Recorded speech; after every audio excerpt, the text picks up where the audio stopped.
안녕하세요. 저 오뚜기관 신우섭입니다. 네, 반갑습니다. 저는 약을 끊어주는 의사입니다. 약을 끊게끔 도와주는 의사죠.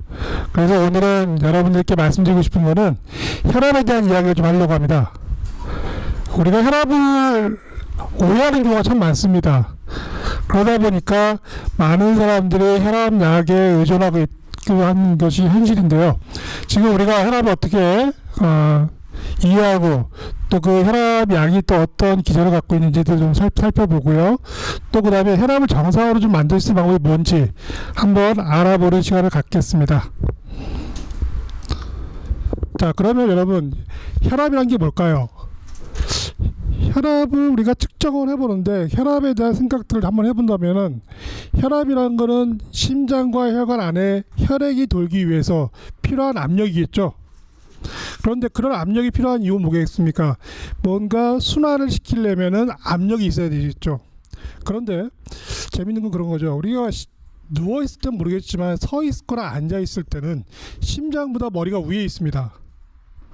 그러면 중력은 밑으로 갈 텐데 피가 머리까지 가야 되잖아요.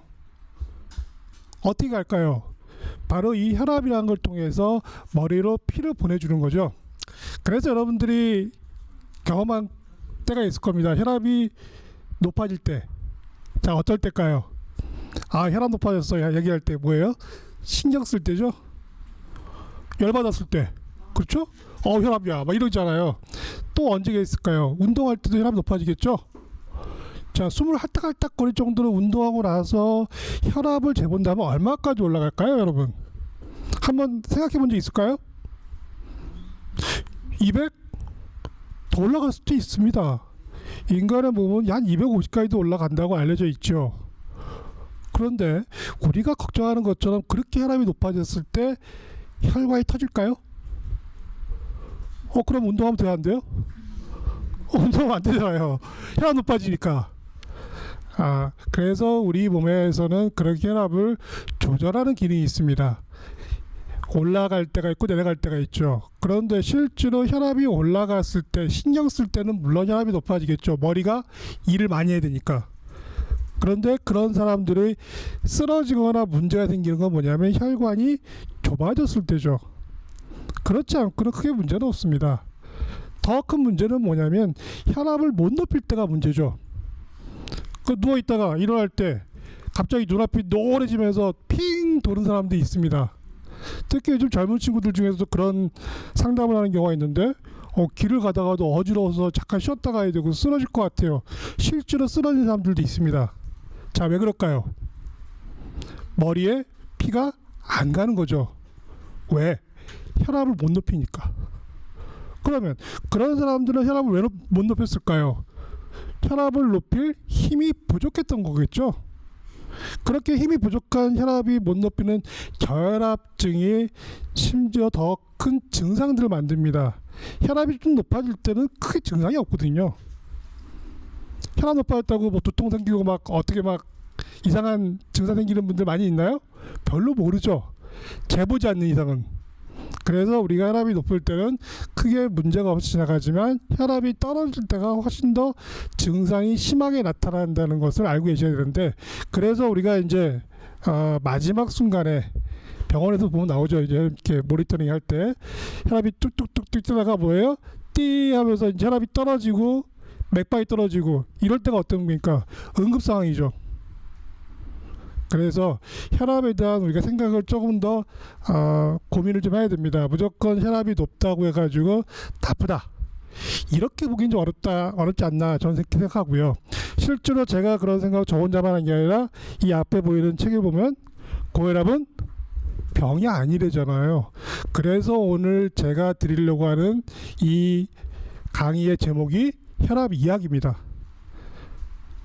만약에 병이라고 했으면 치료하는 방법을 알려줬을 텐데 그게 아니라 혈압을 좀 이해하고 그 혈압에 대해서 우리가 대처하는 방법을 좀 더 다른 방법으로 할 수 없을까, 그런 생각을 좀 해보려고 하는 거고요. 자, 그러다 보니까 여러분들이 이제 혈압이 높을 때 고혈압 진단을 받습니다.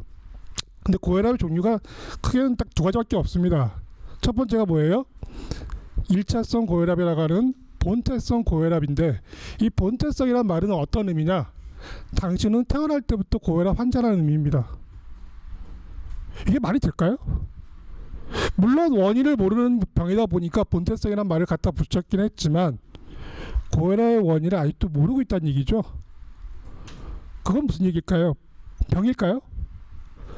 저는 그렇게 생각 안 하고 이거는 그냥 혈압이 조금 높은 증상일 뿐이다 라고 저는 이해를 하고 있습니다. 그러다 보니까 그런 증상에 대해서 우리가 대처할 때 무조건 이것에 대해서 위험하다 생각하고 그것에 대해서 자꾸 뭔가 예민하게 반응하는 분들이 계신데, 그러지 않았으면 좋겠다는 생각을 하고요. 2차성 고혈압은 분명한 원인 질환이 있는 겁니다. 다른 어떤 내분비계통이나 신장계통에 이런 문제가 생겨서 생기는 고혈압을 얘기하는데, 이런 거는 원인을 해결해주면 해결이 되겠죠. 그런데 문제는 뭐예요? 1차성 고혈압, 본태성 고혈압이라 불리는 환자들이 95%입니다. 그리고 이런 환자들이, 환자라고 보긴 좀 어렵긴 하겠죠. 이런 분들이 처음에 어떻게 발견하게 돼요? 대부분 건강검진 때 발견하죠. 요즘은 정말 20, 30대에서도 이 혈압약을 드신 분들이 참 많아지고 있더라고요. 그런데 혈압약을 먹기 시작할 때는 처음에는 혈압이 잘 떨어지고 안정되는 것도 보이지만, 문제가 뭐예요? 시간이 갈수록 1년이 지나고 10년이 지나고 20년이 지났을 때도 계속적으로 그 약을 그대로 먹고 있느냐? 그렇지 않다는 거죠. 이제는 약이 효능이 좀 떨어지고 내성이 생기고, 그 다음에 더 큰 문제들은 뭐냐면, 이 혈압약을 드시는 분들이 시간이 지나가면서 어떤 약들 추가되느냐? 고지혈증 약, 당뇨약도 같이 먹게 되는 거가 대부분이라는 거죠. 그래서 약을 한번 먹기 시작하면 우리가 흔히 얘기하죠. 시간이 지나가면 약이 한 주먹 된다. 주변에 그런 분들 많이 보셨을 겁니다. 그런데 왜 그런 현상이 자꾸 벌어지냐는 거죠. 그래서 이런 혈압이 높아요 라고 하는 진단을 받고 약을 먼저 선택하기 전에 여러분들이 이 혈압을 어떻게 하면 정상으로 돌릴 수 있을지 한번 먼저 해보는 게 바람직하지 않나 싶습니다. 자, 그래서 오늘 혈압약에 대한 설명을 좀 드릴 텐데요. 혈압약은 실제로 혈압을 어떻게 합니까? 고쳐줍니까? 고쳐주는 게 아니죠. 혈압을 강제로 어떻게 해요? 떨어뜨려 주는 것 뿐입니다. 그러다 보니까 혈압약을 1년만 먹으면 된대요? 5년만 먹으면 되나요? 그렇죠. 죽을 때까지 먹으래요. 왜 죽을 때까지 먹어야 될까요? 혈압약을? 그런데 실제로 혈압약을 죽을 때까지 먹어서 혈압으로 생기는 심혈관계 질환의 합병증이 안 생겼다면 그래도 도움이 됐겠죠.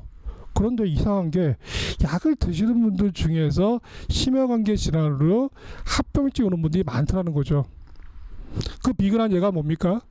지금 많은 나이 드신 분들이 요양병원, 요양원에 계시죠? 자꾸 그 사람들이 늘어나고 있습니다. 그런데 그렇게 합병증이 오신 분들한테 가서 한번 물어볼까요? 혈압약 안 먹었냐고? 대부분이 다 혈압약 드시고 있었다는 거죠.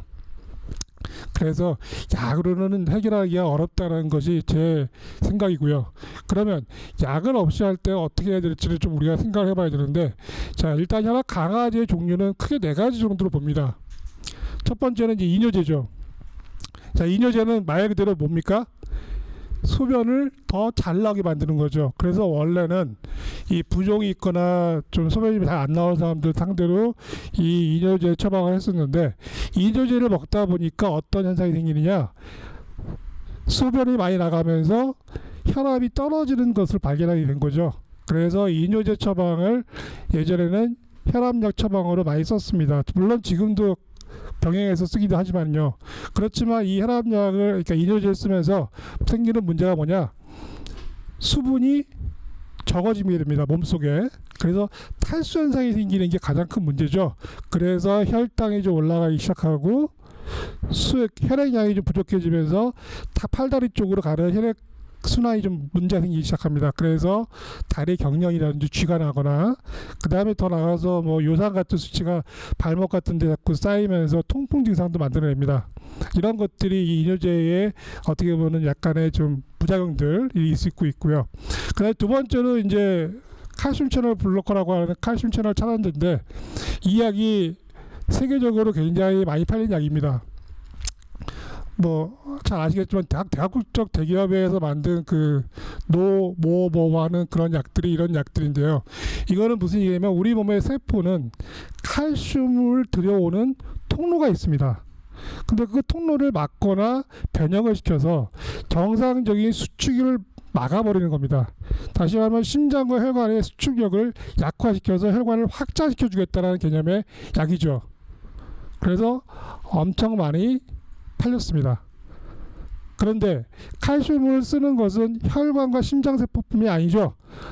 우리 몸의 모든 세포들이 이 칼슘을 쓰기 합니다. 그래서 다른 세포들에까지도 영향을 미치는 것들이 부작용인데요. 그런 반면에 뭐겠어요? 그래서 혈관이 확장되면서 홍조가 나타나거나 장 운동이 좀 저해되면서 변비가 나타나고, 더 큰 문제가 뭐예요? 이 면역 세포들한테도 영향을 미칩니다. 그래서 실제로 이 백혈구라든지 뭐 혈소판 같은 수치가 줄어드는 그런 것도 하나의 어떤 부작용으로 나타나고 있고요. 자, 세 번째가 교감신경 차단제라는 건데, 여러분들 교감신경이 뭔지 아시나요? 자, 우리 몸에는 자율신경계라는 게 존재하는 거 알고 계시죠? 자, 자율신경계가 뭡니까? 눈을 깜빡이거나 심장이 뛰거나 하는 것들은 내가 조절하는 게 아니죠. 내 몸이 알아서 합니다.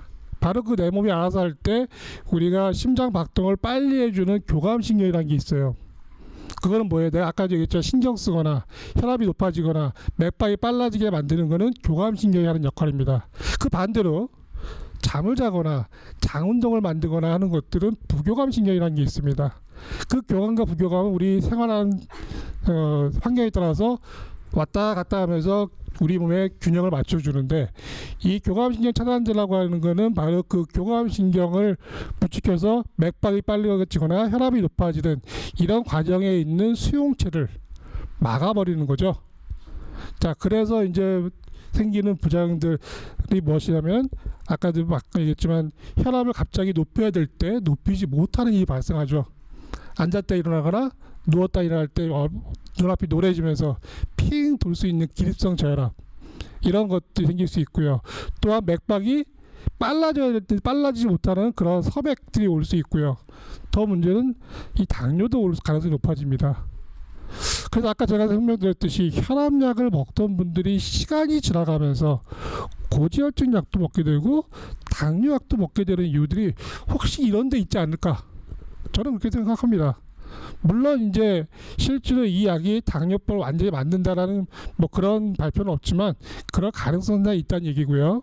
그 다음에 네 번째가 제일 많이 요즘 쓰이는 약일 겁니다. 안지오텐신이라고 하는 그 우리 몸의 신호전달체계에 하는 당 단백질 중에 일종인데, 얘를 막아버리는 겁니다. 자, 그래서 안지오텐신이라는 건 여러분 뭐 들어본 지 별로 없으시죠? 그런데 여기 제가 영어로 써놨던 이유가 뭐냐면, 안지오라는 거는 혈관을 의미합니다. 텐신은 뭐겠어요? 압력이죠. 그래서 혈관의 압력을 조절해주는 당 단백질 신호 물질인데, 자, 얘네들을 차단시켜주는 두 가지 방법이 있습니다. 한 가지는 이 안지오텐신 전환 효소라고 하는 것들을 막아버린 약이고요. 두 번째는 안지오텐신을 받아들인 수용체를 막아버린 약들이 있습니다.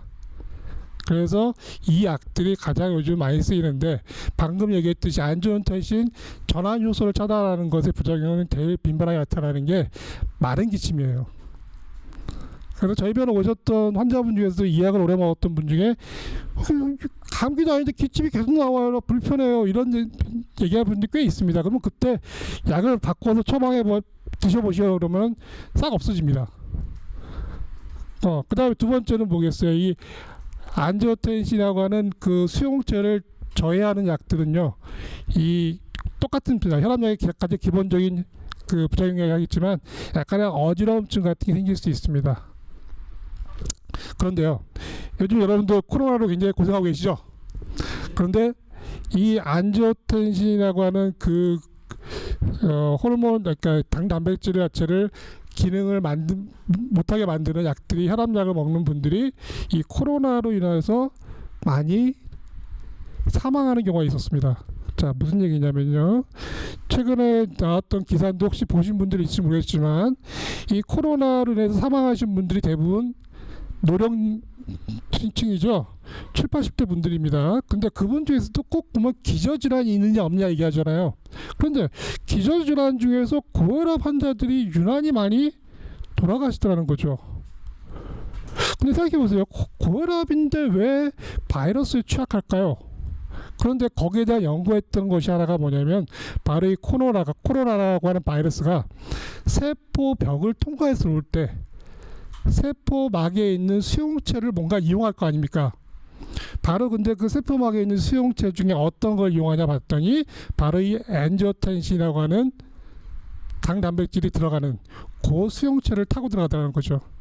그러면 이 혈압약을 먹던 분들은 어떤 문제가 생기느냐?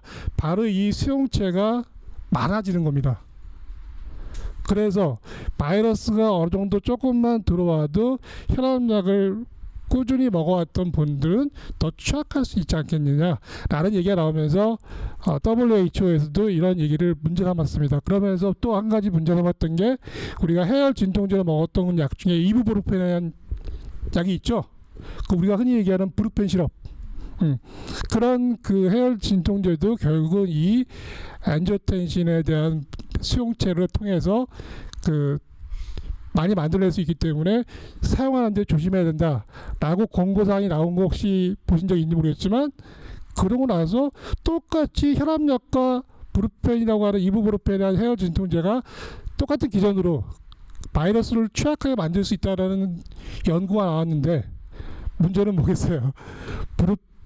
브루펜에 대한 것만 위험성을 지적했죠. 그러면서 뭐예요? 많은 의사들이 이 엔지오텐신 수용체를 저하는 보통 우리가 이제 약자로 이제 ARB라고 하는데 이 ARB 제제는 먹어도 괜찮다. 왜? 실보다 득이 많다. 잠깐만 여기서 우리가 헷갈리죠 막. 아니 실보다 득이 많다? 뭐 어떤 득일까요? 근데 그 이유를 자세히 설명해 보면요. 이 ARB라고 하는 약제를 대체할 약품이 없습니다. 현재로서는. 그러면 그 약을 먹던 고혈압 환자들이 이런 위험성을 알고도 그 약을 바꿔보려고 했지만 바꿀 수 있는 게 없기 때문에 현재 고혈압 학회라든지 이런 데서는 그냥 먹어야 된다. 이렇게 얘기하고 있습니다. 그래서 그런 내용들을 지적해놓은 신문 기사가 있어서 오늘 제가 좀 알려드렸고요.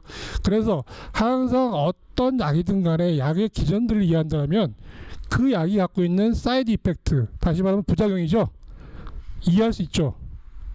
어떤 부작용이 생길 수 있는지.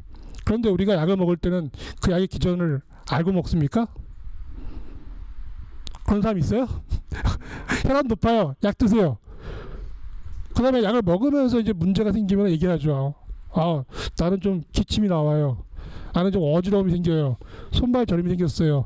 그럴 때 약들이 조금씩 변형이 되고 바뀌어가고 또 추가가 되거나 빼기지거나 뭐 이런 방법을 하게 하는데 제일 좋은 방법은 뭐겠습니까? 약을 안 먹는 방법이겠죠. 안 그래요? 그러면 약을 안 먹으려면 어떻게 해야 됩니까? 혈압을 정상으로 만들어야 되겠죠. 그러면 혈액순환이 잘 되게 만들고 혈관의 탄력성을 만들어내야 되겠죠. 고혈압의 원인을 가장 한마디로 말한다면 동맥경화라고 얘기할 수 있습니다. 혈관이 늙어버린 거죠. 탄력성이 잃어버리고 딱딱해지면서 순환을 시켜야 되겠는데 순환을 시킬 수 있는 탄력성이 부족해지니까 어떻게 해요? 혈압을 상승시켜버리는 거죠.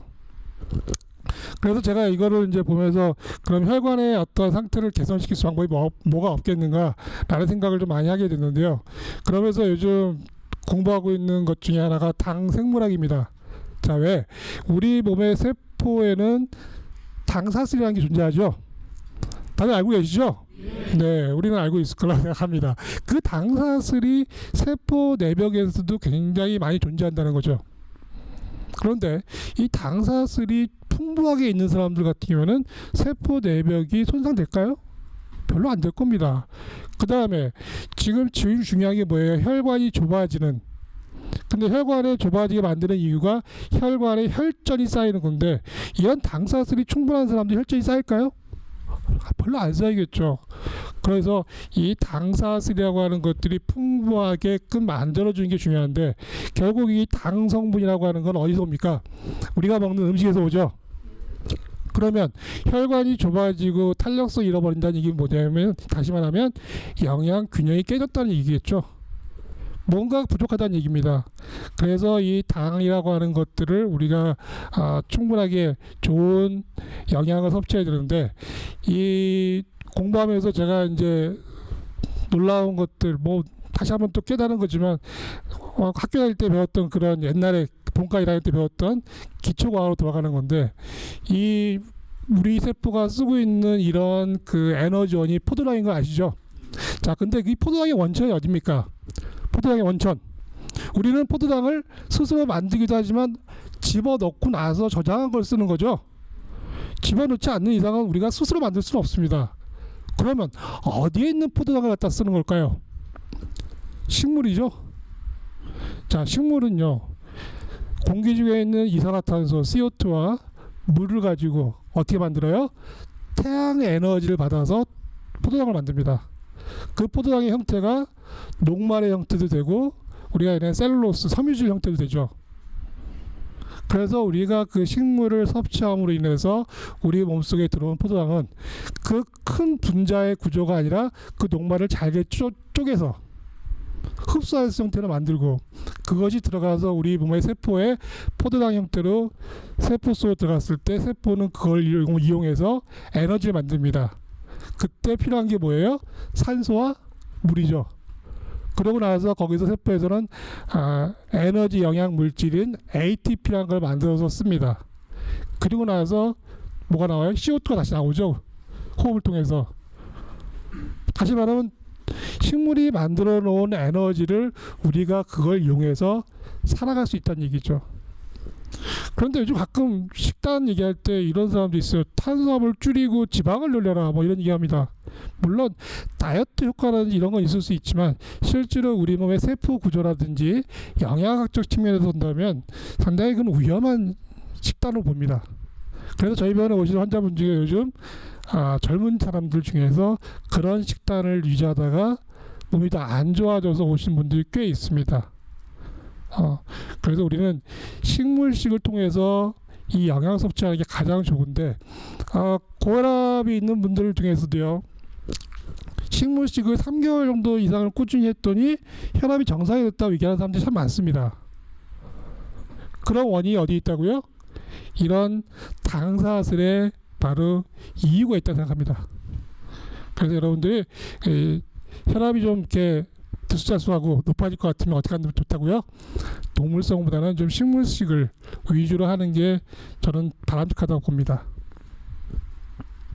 자, 그러면서 제가 이제 한 가지 보여드릴 게 뭐냐면, 자, 이 당사슬이 훼손되면서 혈관 내피세포가 망가지기 시작하면 어떤 일이 생기느냐, 그 안에 노폐물들이 쌓이죠. 그래서 이건 두 사람 거를 제가 지금 저희 병원에서 검사한 분들 거 가져왔는데, 이쪽에서 보실 때 왼쪽에 보이는 거, 이 왼쪽에 보이는 위아래가 오른쪽 왼쪽에 경동맥 초음파입니다. 혹시 여러분 이런 검사 해본 적이 있으신가요? 혈관 검사할 때 쓰는 거죠. 혈관 내벽에 얼마나 노폐물이 있나 보는 건데, 두 분 다 60대 남자입니다. 그런데 확연한 차이가 나죠. 자, 왼쪽에 있는 분은 어때요? 혈관 내피세포가 내피가 깨끗하죠. 별거 어떤 불순물이 많이 보이지 않지만, 자, 오른쪽에 있는 분 보세요. 혈관에 뭐가 보여요? 무슨 바위 같은 게 하나씩 있죠, 막. 이게 뭘까요, 이게? 이게 우리가 흔히 얘기하는 혈전이죠. 그렇죠. 이런 혈전들이 자꾸 혈관에 쌓이기 시작하면은 결국 혈관이 막힐 수가 있죠. 물론 이거는 큰 혈관이다 보니까 별거 아닌 것처럼 보일 수 있지만, 이런 혈전들이 어떻게 된대요? 떠다닐 수가 있다는 거죠. 그래서 뇌혈관 같은 게 막힐 경우에 우리가 얘기하는 뇌경색, 뇌졸중이 오는데, 자, 혈압약을 먹는 분들한테 제가 물어봅니다. 혈압약을 왜 드세요? 그러면 혈관 터지는 거 막아야 되지 않겠냐 라고 얘기하신 분들이 많습니다. 물론 그럴 수는 있겠죠. 그런데 뇌졸중이 오시는 분들은 크게 두 가지가 있습니다. 출혈이 일어나는 방법이 있고 경색이 일어나는 게 있죠. 그런데 환자 비율을 보면 어떠냐? 요즘은요, 뇌경색 환자가 80% 이상입니다. 뇌출혈이 예전에는 많았어요. 예전에 많았던 이유는 물론 영양적으로 좀 부족했기 때문에 혈관의 탄력성이 떨어지면서 좀 그런 그 뇌출혈이 많았을 거라고 생각이 되지만 요즘은 혈압을 낮춰놓고 있어서 그런지 모르겠고 또한 뭐예요?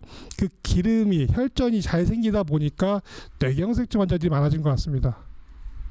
그런데 이 뇌경색이 생길 때요, 뇌혈관이 막힐 때 우리는 그걸 막히는 걸 우리 몸은 가만 놔두고 있을까요? 아니겠죠. 저는 분명히 생각해요. 막히는 걸 우리는 몸은 막아보기 위해서 뭘 할 거냐면 뇌혈류를 증가시킬 가능성이 있습니다. 그러면 무슨 얘기일까요?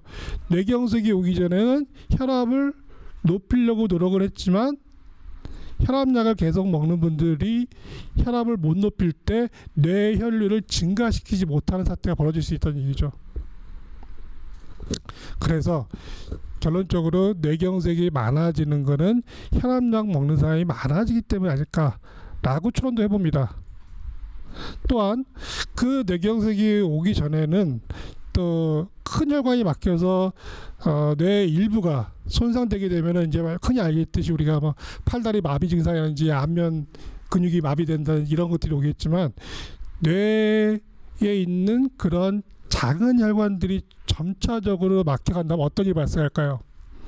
뇌세포들이 점차 퇴화돼 갈 수 있겠죠.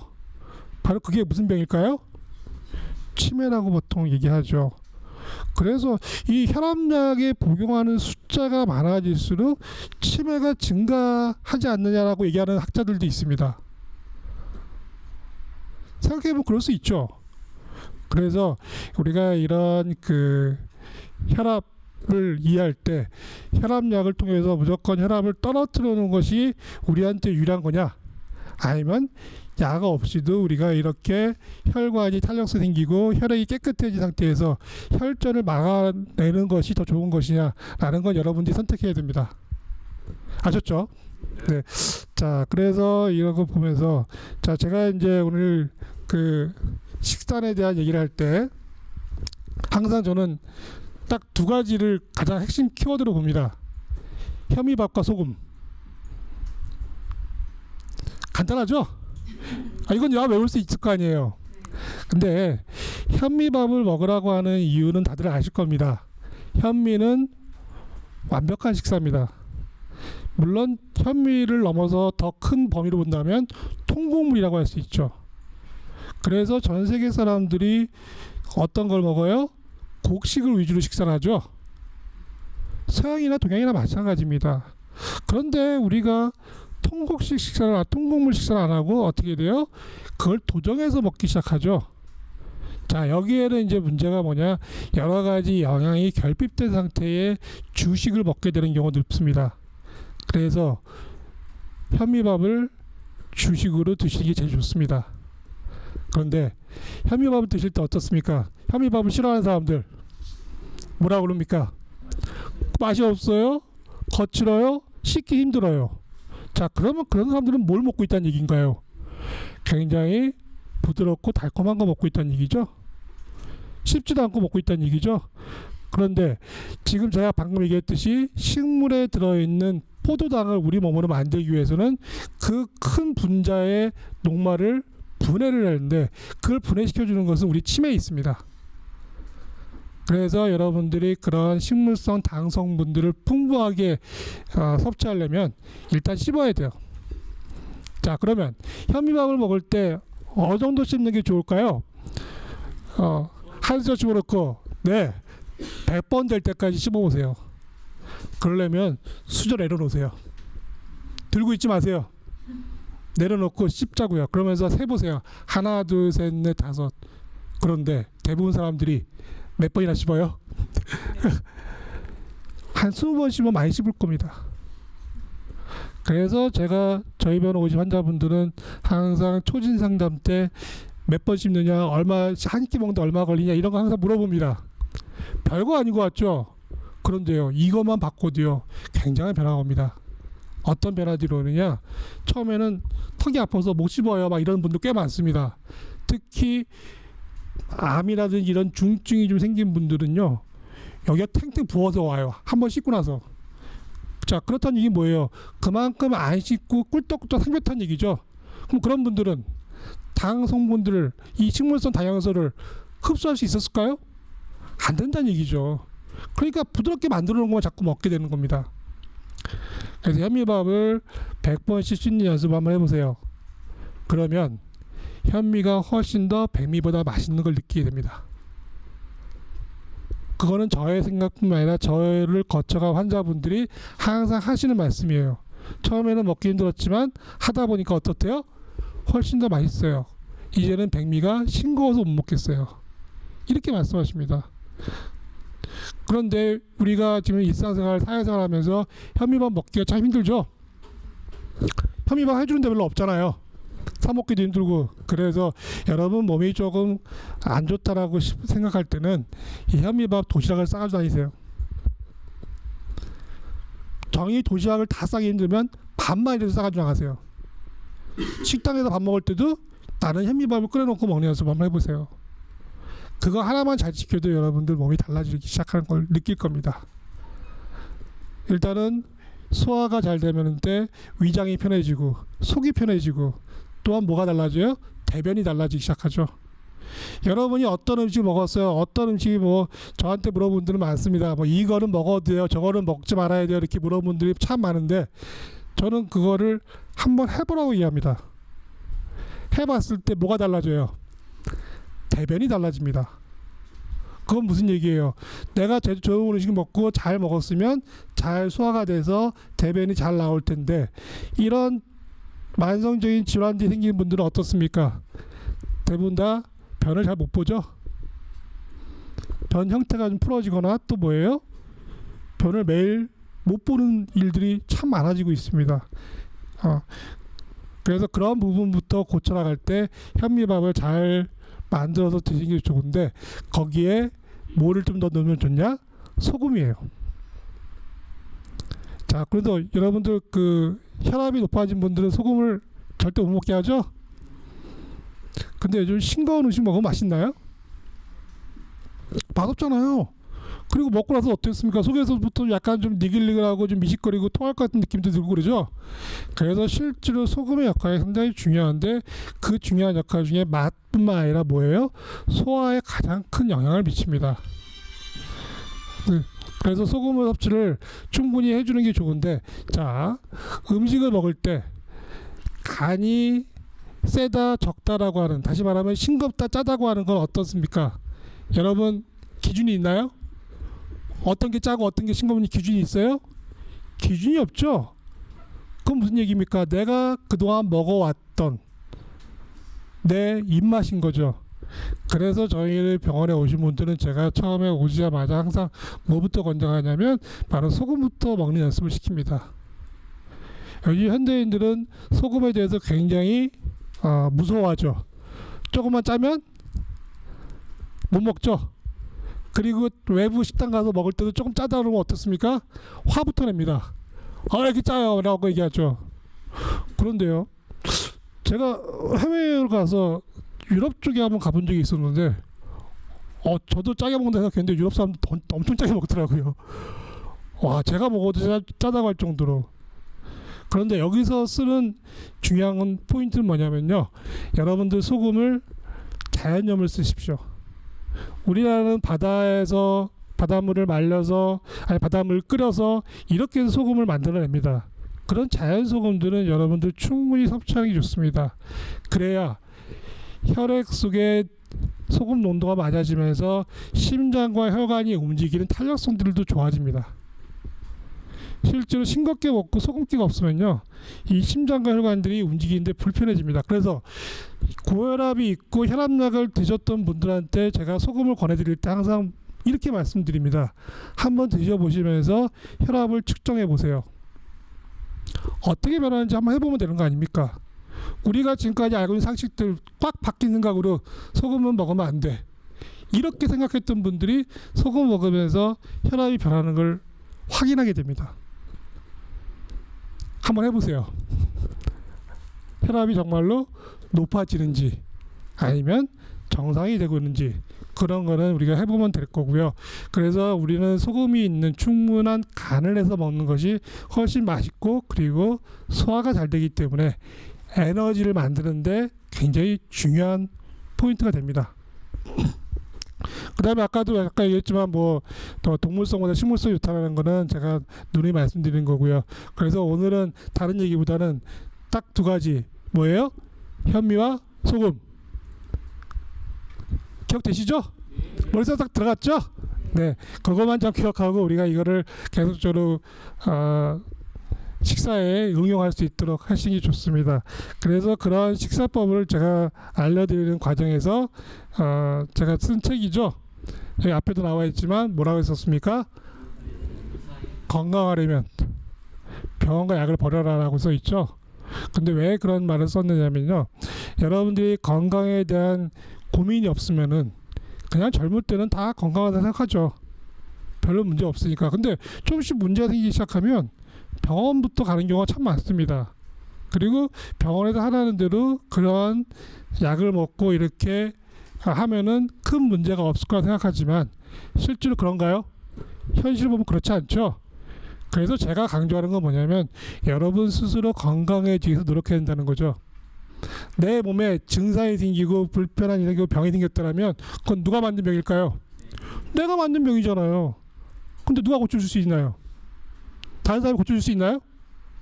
못 고쳐준다는 거죠. 스스로 그런 건강을 회복하고 정상이 될 수 있도록 노력한다면 약을 먹을 필요가 없죠. 그래서 저희 병원에서 저를 찾아오신 분들한테 제가 해드릴 수 있는 건 그겁니다. 올바른 정보와 올바른 방법으로 몸을 정상화 시켜주면 지금까지 먹었던 약들을 끊기 시작하죠. 그런데 약을 먹다가 끊게 되면 여러분들 그런 얘기 많이 해요. 약 먹다 끊으면 큰일 나는데 물론 그럴 수도 있어요. 왜? 아무것도 변한 것도 없으면 약만 안 먹으면 어떻게 되겠어요? 사고가 날 수 있겠죠. 그런데 그 약을 끊어갈 수 있는 노력을 해야 된다는 얘기죠.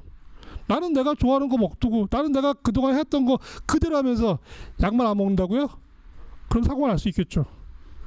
그런데 내가 지금까지 해왔던 생활 습관 중에서 먹는 것부터 바꿔나가면서 운동도 좀 시작하고 이렇게 변화를 주는 과정에서 혈압을 측정해보고 상태를 봐가면서 이제는 내가 이 약을 줄이거나 안 먹어도 되겠구나 라는 데까지 가는 게 중요하겠죠. 그렇게 돼야 우리는 별다른 합병증 없이 살 수 있을 것입니다. 그렇게 해나갈 때 제가 항상 또 한 가지 가르쳐드린 건 뭐냐면 집안에서 요리하는 방법입니다. 왜요? 우리 맛있는 거 먹고 살고 싶잖아요. 근데 맛있는 거 누가 주나요? 현미밥 누가 줘요? 어떻게 해야 돼요? 이제는 해 먹어야죠.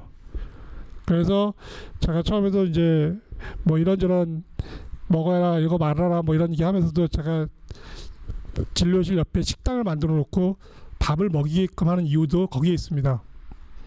그냥 이렇게 밥을 드시라고 하면 참 난감해하는 분들이 많아요.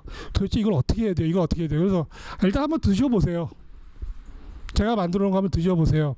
그래서 그 드시게끔 하고 맛을 보게끔 하면요, 처음에는 되게 어색한 것처럼 느껴지지만 하다 보면 뭐라 그래요?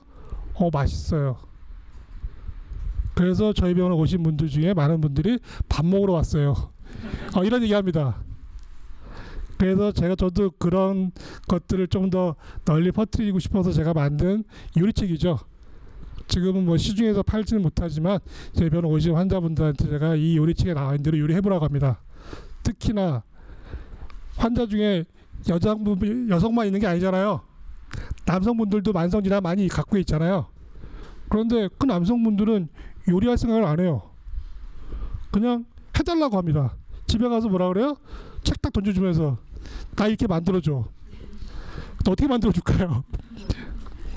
그래서 뭐 여러분들 저기 에피소드이긴 하지만 저는 그래도 이 밥 해주는 의사 이 타이틀을 갖고 싶어서 제가 그 조리사 자격증도 시도를 한번 해봤습니다만은 쉽지 않더라고요. 그래서 그 한식 조리사를 좀 공부하고 그리고 실기도 하면서 갔는데 제가 그 과정을 하면서도 굉장히 정말로 많이 놀랐습니다. 왜 그럴까요? 그 레시피가 저하고는 정말 안 맞는 거죠. 아니 간장 한 큰술에 설탕 반 큰술은 왜 들어갑니까 도대체? 그죠? 고추장도 다르겠는데 고추장 한 큰술에 꼭 설탕도 한 큰술 같이 넣습니다. 그러면 그렇게 한식 조리사를 다른 사람들이 그렇게 연습을 시키고 밥을 만들어서 어떻게 합니까? 외식 산업에 종사하든지 아니면 또 어디 가요? 단체 급식. 그러면 여러분들이 지금 직장 생활이나 학교 생활하면서 먹는 구내 식당 어떤 레시피라는 건가요? 그렇게 동물성과 설탕이 잔뜩 들어있고 또 뭐가 들어가 있어요? 거기에 또 이 화학 첨가물들이 참 많이 들어가 있는 음식들을 먹게 되겠죠. 그래서 아까 방금 말씀드렸던 것처럼 여러분 몸에 문제가 좀 있다 생각하고 여러분이 좀 더 건강해지겠다고 생각한다면 음식 해서 도시락 싸가지고 다녀야 됩니다. 지금은. 특히나 저희 병원에 오는 환자 중에서 젊은 친구들이 좀 있어요. 중학교, 고등학교. 근데 중고등학생들도 이런 만성 질환들이 요즘은 생기더라고요. 어떤 거예요? 아토피 같은 거 어릴 때 많이 생기겠지만 또 뭐예요? 류마티스 관절염, 궤양성 내장염, 크론병 이런 걸로 인해서 엄청나게 약을 먹고 있는 경우들이 종종 있습니다. 그러면 그런 학생들한테는 어떻게 해야 돼요? 이런 교육들을 시킬 때 저는 엄마 교육부터 시킵니다. 엄마가 만드는 음식들을 우리가 어릴 때부터 먹고 살아왔기 때문에 우리가 이런 병들을 얘기할 때 유전이다라고 표현하지만 저는 유전이 아니라고 생각합니다. 언제부터 유전이었을까요? 그게 아니라 그건 길들여지는 거죠. 어릴 때부터 엄마가 좋아하는 음식, 엄마의 요리 이거를 먹고 자란 아이들은 그런 음식들에 굉장히 익숙해지기 때문에 그런 걸 하고 있다는 거죠. 그래서 엄마에게 요리를 가르치고 엄마가 집에서 음식을 바꿔나가는 그 과정을 가르치면서 아이한테도 꼭 도시락을 싸서 보내라고 합니다. 실제로 저도 아들이 둘입니다만은 저희 아들들은 학교 다닐 때도 그렇고 공부하면서도 도시락을 2개씩 싸고 다녔어요. 그러니까 저희 아내가 둘이 학교를 가려면 도시락을 몇 개 싸야 돼요? 4개를 싸야 돼요. 아침에 바쁘겠죠? 물론 그런 것들이 엄마로서는 굉장히 힘든 일일 수 있습니다. 그렇지만 아이들의 먹거리를 그리고 또 아이들의 건강을 생각한다면 해야죠. 그래서 저는 이 학교 급식하는 거 이렇게 나오는 매뉴얼대로 레시피대로 만들어지는 것들에 대해서 굉장히 좀 위험하지 않나 생각을 합니다. 여기에 대해서 혹시 동의하시나요? 우리 엄마들 하실 수 있나요? 힘들어요 실제로 진짜. 저는 어릴 때 항상 도시락을 싸가지고 다니는 게 습관이 됐기도 했지만 요즘 아이들은 도시락 싸는 거 쉽지 않거든요. 또 학교 가서 그걸 혼자서 먹을 생각 해보세요. 먹겠다고 하겠냐고요. 그런데 실제로 정말 약을 많이 먹고 이런 어떤 고생을 했던 아이들은 먹더라고요. 갖고 다니면서. 그러면 변합니다. 그 10대 나이부터 그런 약들을 먹기 시작하면 그 언제까지 먹어야 한다고 먹어요? 대부분 다 평생 먹으라고 하는 약들이거든요. 평생 그렇게 관리해야 한다고 알고 먹던 약들이거든요. 그런데 이렇게 식사를 바꿔나가는 과정에서 그런 약들이 줄고 또 중단할 정도로 또 회복을 합니다. 그래서 지금 요 내용을 가지고 제가 다음 시간에는 이런 염증과 그 다음에 또 이 암이 생기는 과정에 대한 부분을 설명을 드릴 건데요. 이 내용도 거의 비슷합니다. 결국은 어떤 음식을 어떻게 소화시켜서 에너지를 만드냐의 과정에서 우리 몸이 반응을 보이는 거죠. 그 반응에 대해서 우리가 해결해 나갈 수 있는 방법은 어떻게 보면 단순합니다. 너무 단순해서 사람들이 못 믿죠. 과연 음식만 가지고 이런 걸 고칠 수 있어요? 라고 물어본 뒤 대부분이기 때문에 그렇습니다만은 음식이 잘못돼서 생긴 병이기 때문에 뭐밖에 안 된다? 음식을 바꾸는 것만이 치료가 됩니다. 아셨죠? 네. 자, 오늘 그러면 여기 이 정도로 좀 이야기를 좀 마칠까 하는데요. 혹시라도 여기에 대해서 궁금하거나 조금 더 뭐 알고 싶은 거 있으면은 제 홈페이지나 저희 블로그에 방문하셔가지고 좀 질문해 주시면 제가 다 아는 대로 답을 해드릴게요. 그리고 더 중요한 건 뭐냐면 이 제가 쓴 책을 좀 읽어보세요. 그런데 한 번 읽고 지나가지 마세요. 최소한 전 4번 정도 반복해서 읽어야 합니다. 처음에 읽고 나서는 다 아는 것처럼 생각하지만 제가 읽게 한 다음에 물어보면 대부분 다 처음 듣는 얘기처럼 합니다. 그래서 반복하시면서 자꾸 생각을 해보시면 방법을 찾을 수 있을 것입니다. 그래서 오늘 여기까지 하고 마치겠고요. 자, 두 번째 시간은 약 10분 정도 다음 쉬는 시간 이후에 시작하도록 하겠습니다. 네, 감사합니다.